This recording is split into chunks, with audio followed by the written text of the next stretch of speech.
usually like when you're really not doing nothing at all and you're just living life and sitting comfortably, and then you look down and notice you done chipped a doggone nail. I hate that.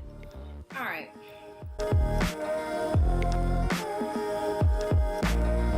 What up, everybody, and thanks so much for tuning back into my channel. So it's your girl Lexi Martia, and today let me put my phone down first. Hello.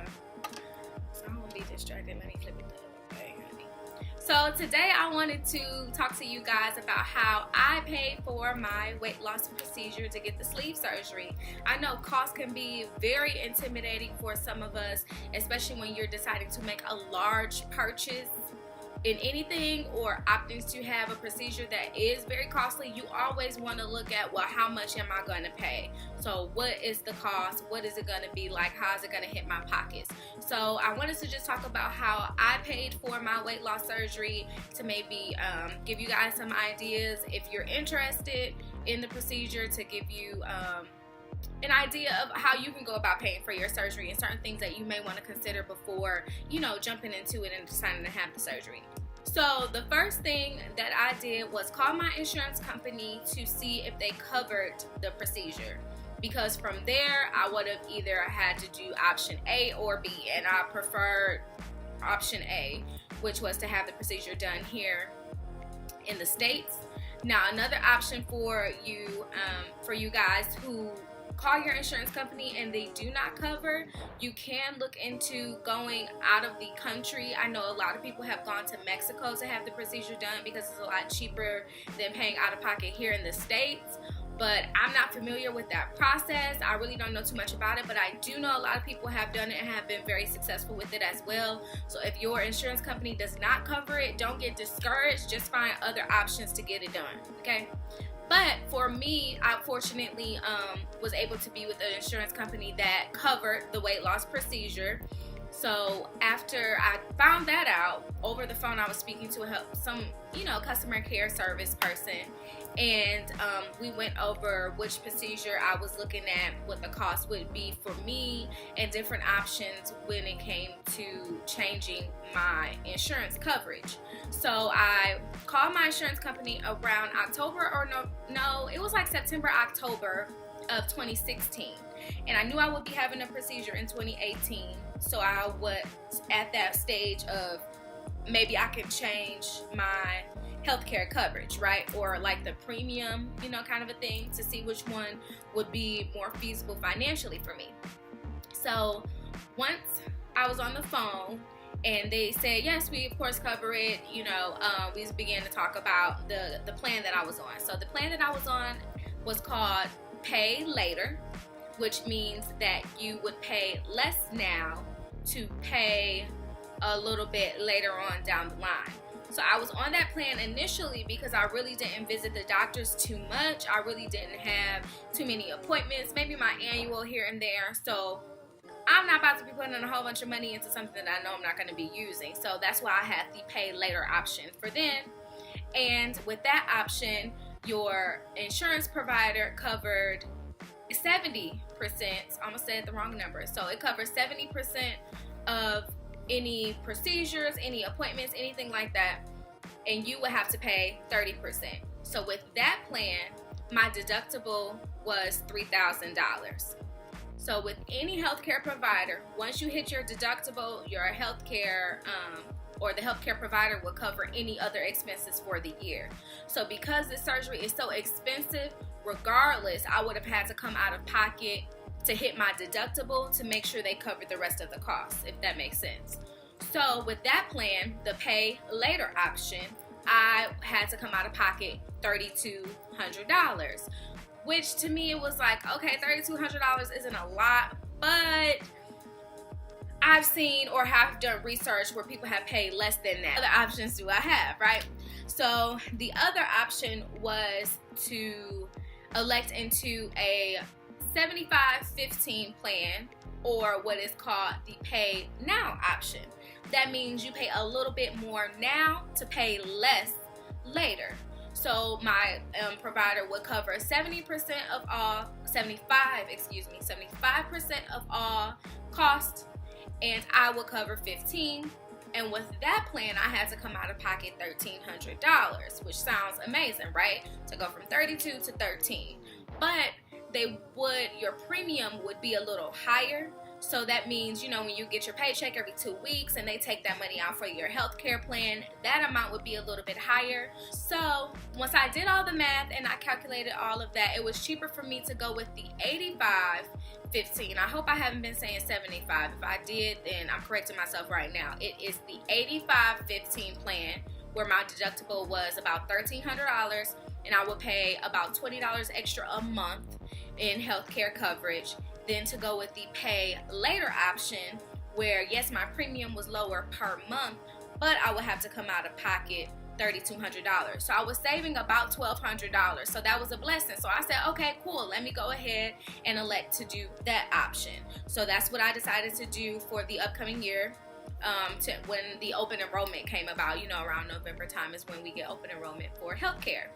So once I did that, I still wanted to have some cushion or have a little bit of security, and knowing that I still wouldn't have to come directly out of pocket too much. So I also elected to do a healthcare savings account. So what that means is kind of like, how can I describe it? It's kind of like a loan. So you would tell your employer or the healthcare provider through your employer, however it works, that, hey, I want to take out $1,000 for next year to use to help aid me in my, you know, healthcare expenses. And then every month they would take out an additional amount that would add up to that $1,000 to make sure they get the $1,000 back at the end of the year. So I decided to put aside or to ask for $600 on my healthcare savings account. And then every month they take, or every paycheck, they take out about $20 that goes back into that account to pay off the $600 that they gave me at the start of the year. So it's really like a loan. You get the money up front in the beginning of the year in January, and then every month they take that money, or every pay period, they take out a specific amount that will go back into that bucket to pay back that money that you borrowed, so to speak. So it's really like your money, but you get it up front, which is great when you're trying to pay off a surgery like this. So even if you're worried about having the cost up front, that may be an option for you to consider as well. Just putting the money aside at the start of the year, or having them give you the money at the start of the year, and then every pay period they take a little bit out to pay that back. That way you don't have to worry about coming out of pocket for your whole deductible if you don't have the finances to do so. If you are at that spot where you're just like, how am I going to pay for it? I don't know what to do. That will be a great option for you to consider. So fortunately for me, I had that $600 set aside, so that meant that I only had to come out of pocket another $750. Well, once I started getting into the procedure, I was notified that I also have to pay a $400 surgical assist fee that is separate from what you do with your insurance, that's separate from anything else. You have to pay that up front, no matter if you've already hit your deductible or not. And the reason was because a lot of insurance, or a lot of people would think that they hit their deductible and then they go in and get the procedure done and the surgical assistants don't get anything. So I understood the method behind the madness, but I just didn't want to come out of pocket any more money.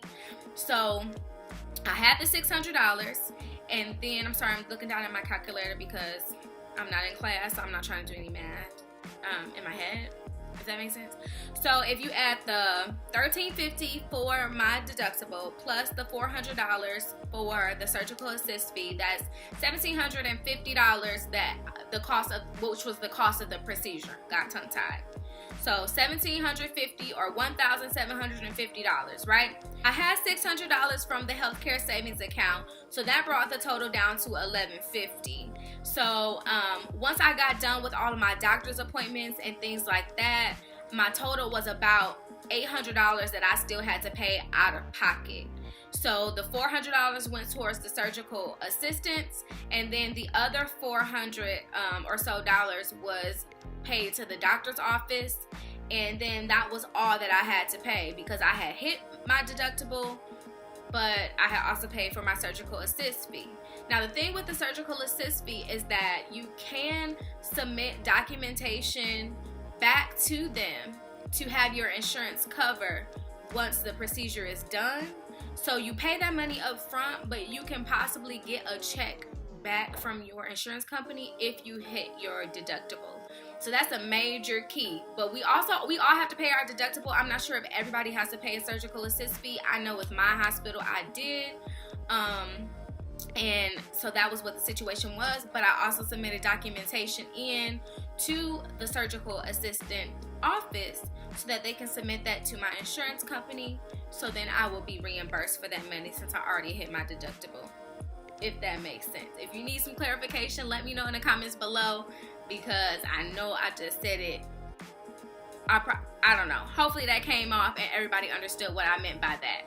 But to know what the cost of the surgery is, so I still do have my statement, and y'all excuse my nails, from the doctor's office or from the hospital that shows how much the cost of the procedure was.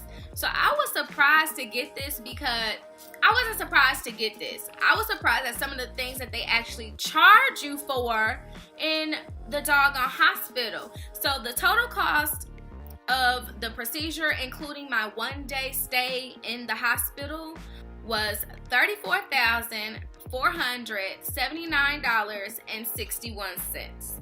So that was the total cost of my surgery, including my 1-day hospital stay. I was surprised at some of the things that were on here. Okay, so even when you're looking at the bill, there's a lot of fees and a lot of cost on here, but for the actual bariatric procedure or the bariatric surgery for me, the cost was $3,028. But for anesthesia, that cost was $3,072. And then for pain management, like different things that they were doing through the procedure, that was about $4,000. So I mean, it's a lot of stuff that's on here, but I was just surprised that they charged me for like the bed that I had to lay in that I didn't have a choice about. And then also the blanket. Like, they really charge you for the blanket. They charge you for the gown that you have to wear. I mean, I may sound like very ignorant to how the hospital or medical field works, but I just didn't know that you would charge me for a gown.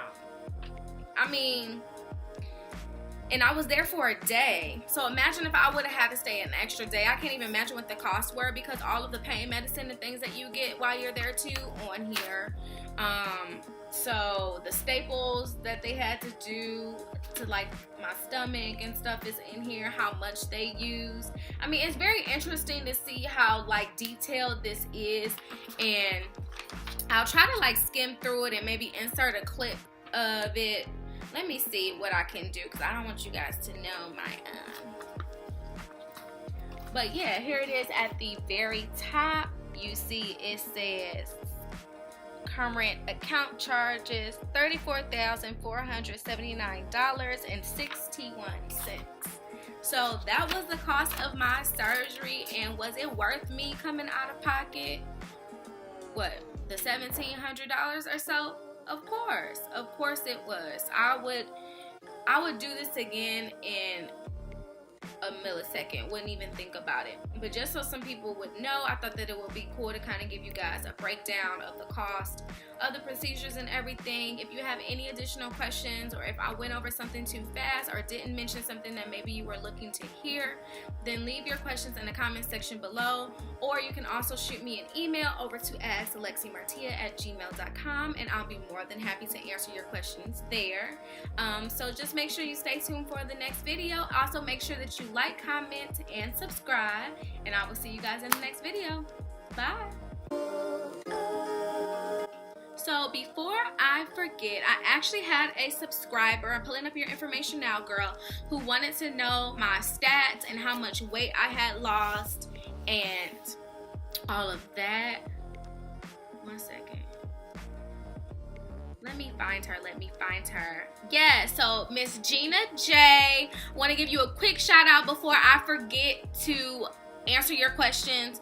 I had a week off because I was sick, but I want to make sure that I do answer your question. You asked if I could do a video about pre-op process, and then also what my weight loss is to date. 4.5 months out now, I have lost a grand total of 57 pounds. So that's where I'm at to date to answer your question, Gina. I just wanted to make sure that I plug that into the video so I won't forget about you.